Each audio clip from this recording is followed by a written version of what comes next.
অনেক দিন পর বন্ধুর সঙ্গে দেখা হয়ে গেল আরএমসি শপিং মলে। আর আমার এই বন্ধু রংপুরের খুব জনপ্রিয় একজন মানুষ। পথের বাঁচাল চ্যানেলটি তার। সে অনেক হাসি খুশি একজন মানুষ। তার সাথে দেখা হয়ে যাওয়ার পর কী যে ভালো লাগছে যা বোঝাতে পারবো না। আর হ্যাঁ, অবশ্যই আমার ভিডিও শেষ পর্যন্ত দেখবেন।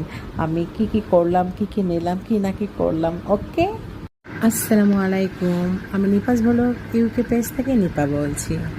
আলহামদুলিল্লাহ, আমিও ভালো আছি। তোমরা সবাই কেমন আছো অবশ্যই আমাকে কমেন্ট করে জানাবে। আজ আমি চলে আসলাম রংপুরের সবচেয়ে বড় শপিং মল আরএমসি শপিং মলে। এখানে এসে দেখি কি বলবো, চারিদিকে শুধু মানুষ আর মানুষ আর সাজসজ্জা দিয়ে ভরা। আমি এই সময় এসেছি, এখন বাজে রাত 12টা।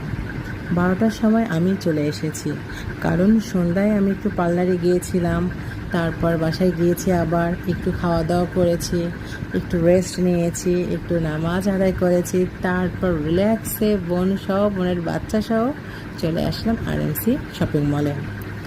তো এসে দেখছি অনেকদিন পর যেহেতু দেশে আসা হয়েছে, অনেক জায়গায় তো ঘুরিনি, অনেক জায়গায় ঘুরছি। আর বিশেষ করে এবার ঈদ মার্কেটে তো আমি বেরিয়েই হইনি। সেদিন আমি আপনাদেরকে বলেছিলাম একটা ভিডিওতে, সেই দিন ছিল আমার ফার্স্ট ঈদ শপিংয়ে যাওয়া। তো সেদিন টুকটাক কিছু নিয়েছিলাম। আজ পিচ্চির জন্য জুতো নিতে এসেছি, ভাবলাম আমারও জন্য একজোড়া জুতো দেখি, আপাও দেখবে, তাই হঠাৎ করে আজও বেরিয়ে পড়লাম। তো এসে না অনেক লাভ হলো, অনেক লাভ হলো এই জন্য যে মানে এত সুন্দর করে সাজিয়ে রেখেছে শপিং মলটি, আর এত ভালো লাগছিল। বিশাল একটি শপিং মল, বিশাল। তো ভিডিও করতে মজা পাচ্ছিলাম আমি। আর দ্বিতীয়ত হচ্ছে, এখানে এসে অনেকের সাথে দেখা হয়েছে। আর কথায় আছে না যে ঘরে বসে থাকলে তো কোনো কিছু দেখাও হয় না, অর্জন করা হয় না। বিষয়টি তেমন হয়ে এসেছে। তো ঘরে বসেছিলাম, বের হয়নি, কারোর সঙ্গে দেখা সাক্ষাৎ নেই, কথা নেই।